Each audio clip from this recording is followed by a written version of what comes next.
बिस्मिल्लाहिर्रहमानिर्रहीम। नेक्स्ट जो हमारी सर्च कंडीशन है दैट इज पैटर्न मैच। इसके अंदर भी आप दो कंडीशंस को ले सकते हैं, लाइक नॉट लाइक। अब इसकी स्टेटमेंट जो है, find all honours with the string Glasgow in their address. ठीक है, अब हम उन तमाम ऑनर्स की बात कर रहे हैं जिनका एड्रेस ग्लासगो है। तो सबसे पहले आप लोग यहाँ पे देखें, हमने सेलेक्ट यूज़ किया है कीवर्ड, उसके बाद हमने owner number, first name, last name, address और टेलीफोन नंबर यहाँ पे एट्रीब्यूट सेलेक्ट कर रही हैं। फ्रॉम टेबल जो हमारा है वो कौन सा है, प्राइवेट ऑनर्स, क्योंकि हम लोग यहाँ पे ऑनर्स की बात कर रहे हैं तो हमारा टेबल कौन सा है, प्राइवेट ऑनर का रिलेशन हमने ड्रीम होम के स्टडी के अंदर देखा था। वेयर एड्रेस लाइक और लिटरल्स के अंदर, स्ट्रिंग के अंदर आपने देखें यहाँ पे परसेंट साइन यूज किया है, ग्लासगो परसेंट और फिर सेमीकोलन स्टेटमेंट टर्मिनेट कर दी है। अब यहाँ पे हमने एट्रीब्यूट जो लिया है वो कौन सा लिया है, एड्रेस, क्योंकि एड्रेस एट्रीब्यूट के अगेंस्ट हम लोग रिजल्ट जो हैं वो जनरेट करवाएंगे, यानी यहाँ पे ये एड्रेस को कंपेयर कर रहा है।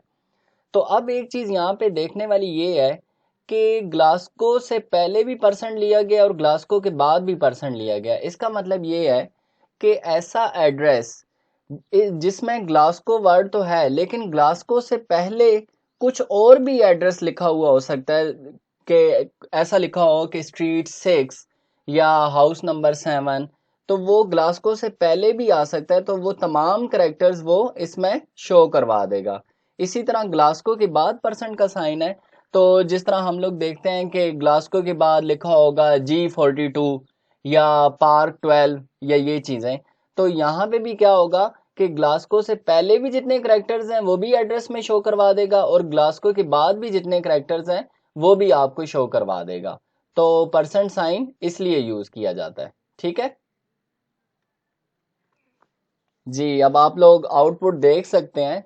तो ऑनर नंबर के अगेंस्ट आपको 3 टपल्स मिले हैं जिनका एड्रेस जो है वो ग्लासगो से रिलेटेड है। अब देखें परसेंट साइन जो हमने पीछे यूज़ किया था बिफोर एंड आफ्टर, तो उस परसेंट साइन के अगेंस्ट आपको ये तमाम एड्रेस में चीज़ें शो हो रही हैं कि ग्लासगो से पहले जितने करेक्टर्स थे, स्ट्रिंग थे, वो भी शो हो रहे हैं और ग्लासगो के बाद भी जो चीज़ें थी वो आपको शो हो रही हैं। जी, तो हम लोग पैटर्न मैच सर्च कंडीशंस की बात कर रहे थे।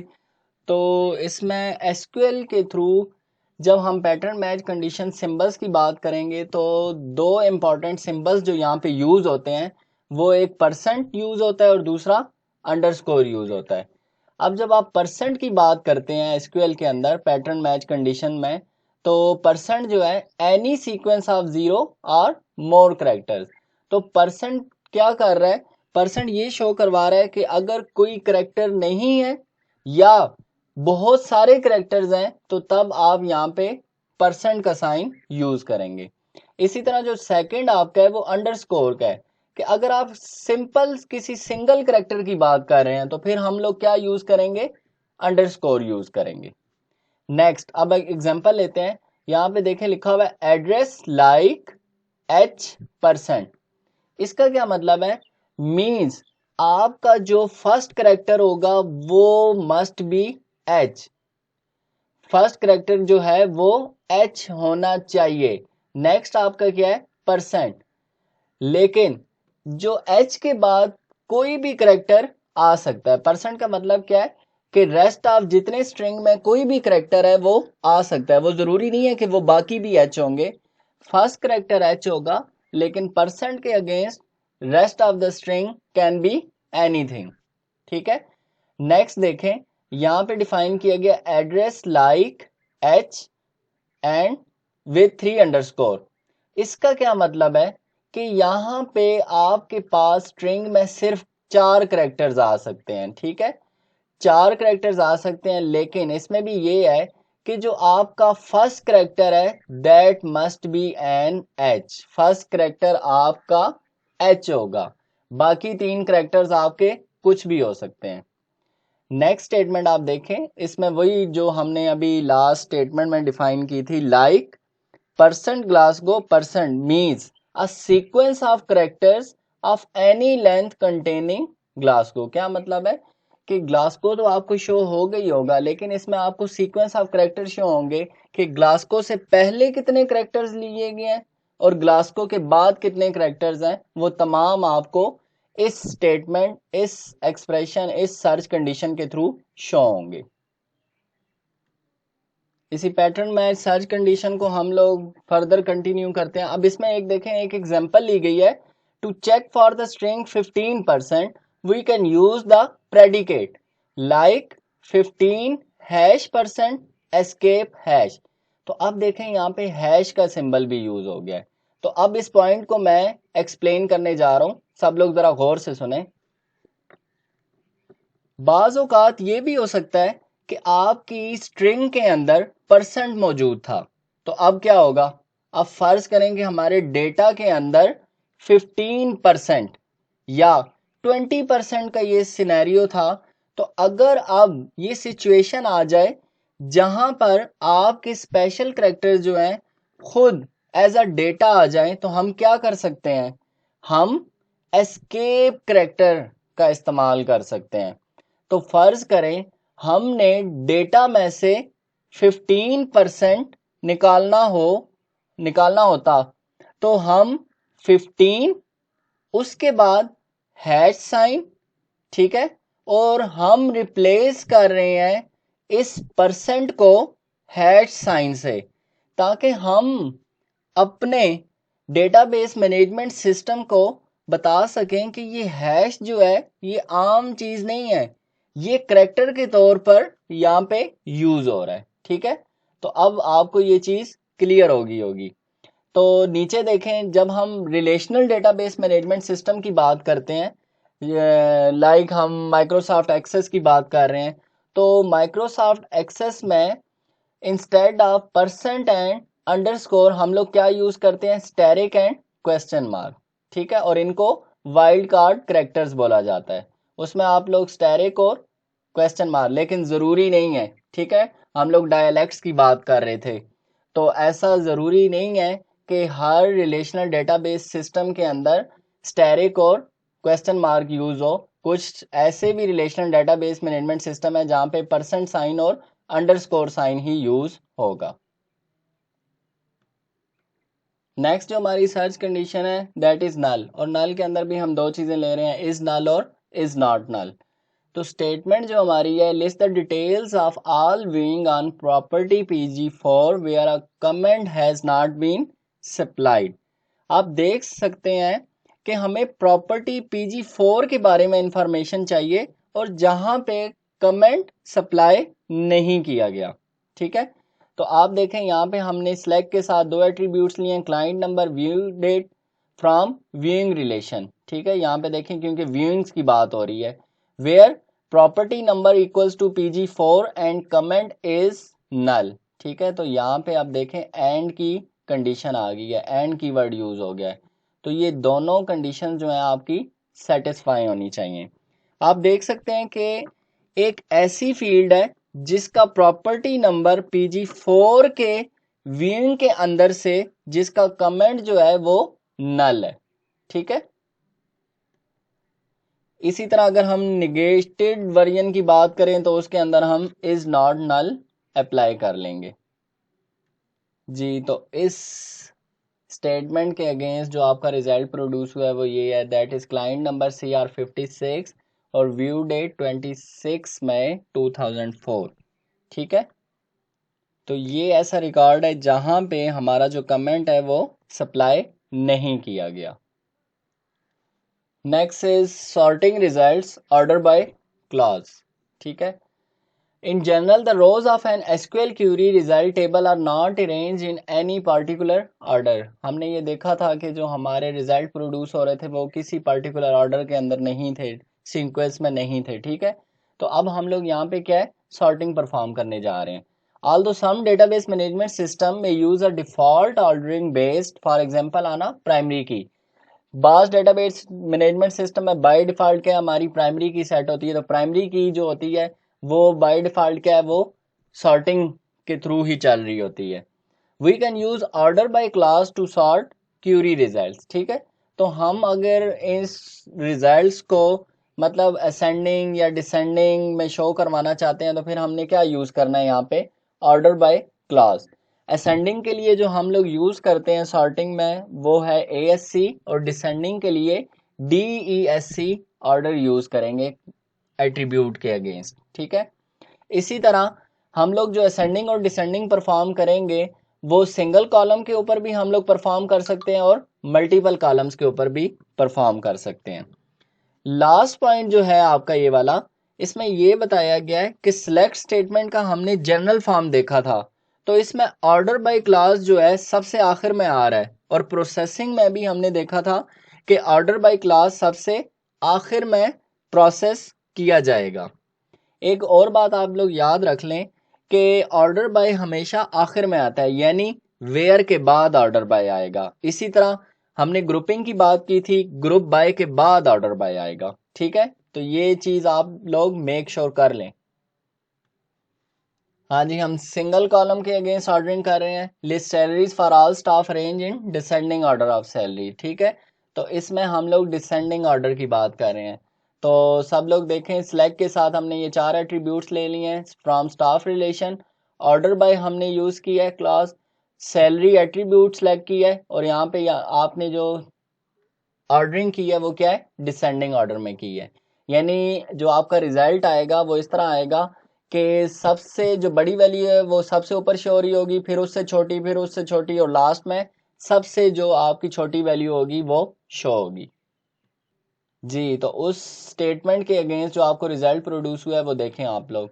अब देखें, हम सैलरी की बात कर रहे हैं, तो सैलरी में देखें जो हाईएस्ट सैलरी है वो सबसे पहले शो हो रही है, फिर उससे कम, और इसी तरह लास्ट में जो आपकी मिनिमम सैलरी है वो शो हो रही है।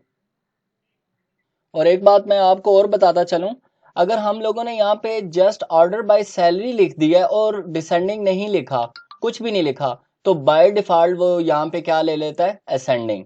यानी आप यहाँ पे ASC असेंडिंग लिखें या ना लिखें, वो बाय डिफॉल्ट अगर आपने सैलरी के बाद कुछ भी नहीं लिखा तो वो उसे असेंडिंग ऑर्डर में सॉर्ट कर देगा, ठीक है। नेक्स्ट हम लोग मल्टीपल कॉलम्स ऑर्डरिंग की बात कर रहे हैं। इसमें माइनर और मेजर सॉर्ट की आ जाती है, और इसमें हम लोग अभी वन सॉर्ट की पे काम कर रहे हैं, यानी हम या माइनर ले रहे हैं या मेजर। तो आप लोग याद रखें, जो लेफ्ट साइड पे होती है वो हमेशा मेजर सॉर्ट की कहलाती है, और जो राइट साइड पे होती है उसको हम हमेशा माइनर सॉर्ट की कहते हैं। तो इसमें हम लोग क्या कर रहे हैं, produce an abbreviated list of properties arrange in order of property type, ठीक है। तो हम लोग यहाँ पे मेजर सॉर्ट की यूज कर रहे हैं। तो ऑर्डर बाय के साथ आपकी यहाँ पे क्या आ गई है, टाइप आ गई है, ठीक है, क्योंकि हम लोग प्रॉपर्टी टाइप की बात कर रहे हैं। तो प्रॉपर्टी टाइप के अंदर हमने पढ़ा था कि हमारे पास टाइप प्रॉपर्टी की 2 ही टाइप्स हैं, और वो कौन सी थी, फ्लैट एंड हाउस, ठीक है। तो इस केस में देखें तो हमारे पास जो है वो सॉर्टिंग जो होगी वो असेंडिंग ऑर्डर में होगी, क्योंकि हमने पढ़ा था कि अगर हमने ASC नहीं लिखा तो बाय डिफॉल्ट वो उसे असेंडिंग में लेता। तो असेंडिंग में देखा जाए तो क्या है, F पहले आता है, F फॉर फ्लैट और H फॉर हाउस। तो फ्लैट पहले शो होंगे और हाउस जो है वो बाद में शो होंगे। तो अब हम आउटपुट को देखते हैं।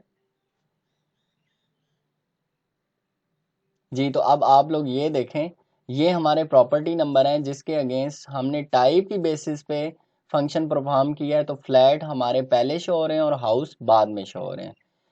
और इसमें देखें रेंट जो है वो भी इसी तरह शो हो रहे हैं, 400, 350, 375, 450, 650, 600। अब हम लोग जो है हम क्या करना चाह रहे हैं कि हम चाहते हैं कि रेंट भी जो है वो हमें असेंडिंग या डिसेंडिंग ऑर्डर में शो हो। तो अब उसके लिए देखते हैं कि हमें क्या स्टेटमेंट के अंदर चीज़ ऐड करनी पड़ेगी। जी, तो जब हम मल्टीपल कॉलम्स ऑर्डरिंग की बात करें तो फिर देखें यहाँ पे अब हमने 2 चीज़ें यूज़ कर ली हैं, टाइप एंड रेंट। हमने टाइप की तो बात कर ली थी, टाइप हमारा असेंडिंग ऑर्डर में आ रहा था, यहाँ पे मैंने मेंशन नहीं किया, आप टाइप के बाद ASC भी लिख सकते हैं। और दूसरा एट्रीब्यूट जो हमने यहाँ पे ले लिया वो दैट इज रेंट, और रेंट के साथ मैंने क्या लिख दिया, डिसेंडिंग, DESC, ठीक है। तो अब आपकी यहाँ पे 2 सॉर्ट कीज आ गई हैं, और मैंने आपको बताया था जो लेफ्ट साइड पे आपका होता है वो आपका मेजर की कहलाता है। तो यहाँ पे मेजर सॉर्ट की जो आपकी है वो है टाइप, और राइट साइड पे आपकी माइनर सॉर्ट की है, दैट इज रेंट। ठीक है, तो अब आपकी जो आउटपुट जनरेट होगी वो ये होगी कि टाइप में फ्लैट पहले लिखे होंगे, हाउस बाद में, और इसी तरह रेंट में क्या होगा, जो रेंट सबसे हाईएस्ट होगा, ग्रेटर होगा, वो पहले, फिर उससे कम, फिर उससे कम, इस तरह शो होना चाहिए। तो आए आउटपुट देखते हैं। जी, तो अब आप लोग देख सकते हैं ये फ्लैट और हाउस ये आपको असेंडिंग ऑर्डर में एज इट इज़ शो हो रहे हैं। अब रेंट के अगेंस्ट आप देखें तो आपको सबसे पहले फ्लैट के अगेंस्ट जिसका हाईएस्ट रेंट है वो शो हो रहा है, फिर उससे कम, फिर उससे कम, फिर उससे कम, क्योंकि यहाँ पे हमने डिसेंडिंग सेलेक्ट किया था। ठीक है, इसी तरह ये दो आपके हाउसेज हैं, इसमें जो फर्स्ट ग्रेटर जिसका रेंट है वो पहले शो हो रहा है और फिर 600 बाद में शो हो रहा है, तो ये भी डिसेंडिंग को यहाँ पे शो कर रहा है। जी, नेक्स्ट जो है वो हमारे एसक्यूएल एग्रीगेट फंक्शन है। एग्रीगेट फंक्शंस ऑलरेडी हम लोग पढ़ चुके हैं कि हमारे कितने 5 एग्रीगेट फंक्शंस हैं रिलेशनल अलजेब्रा के अंदर। हम लोगों ने ये ब्रीफली डिस्कस कर लिया। ठीक है, तो यहाँ पे भी सेम वही चीज़ है कि एसक्यूएल स्टेटमेंट में हम लोग इन 5 फंक्शन को कैसे यूज़ करेंगे। ठीक है, और वो कौन कौन से हैं, काउंट, सम, एवरेज, मिनिमम, मैक्सिमम। और इसमें हम लोग ये देख रहे हैं कि ये जो फंक्शन है ये सिंगल कॉलम के ऊपर ऑपरेट होंगे, टेबल यानी एक टेबल पे ऑपरेट हो रहे हैं उसके एक एट्रीब्यूट पे, और ये हमेशा आपको सिंगल वैल्यू ही रिटर्न करेंगे। हमारा जो काउंट, मिनिमम और मैक्सिमम फंक्शन है ये न्यूमेरिक और नॉन न्यूमेरिक फील्ड्स दोनों पे अप्लाई होता है, लेकिन जो आपका सम और एवरेज फंक्शन है ये जो है सिर्फ न्यूमेरिक फील्ड्स के ऊपर अप्लाई कर सकते हैं हम लोग। लास्ट में क्या चीज है, लास्ट में है काउंट स्टैरिक। ठीक है, काउंट स्टैरिक क्या करता है, काउंट स्टैरिक नल को इंक्लूड कर लेता है, अदरवाइज बाकी 4 फंक्शन जो हैं वो नल को एलिमिनेट करते हैं और फिर पार्टिकुलर रोज के ऊपर अपना ऑपरेशन परफॉर्म करते हैं।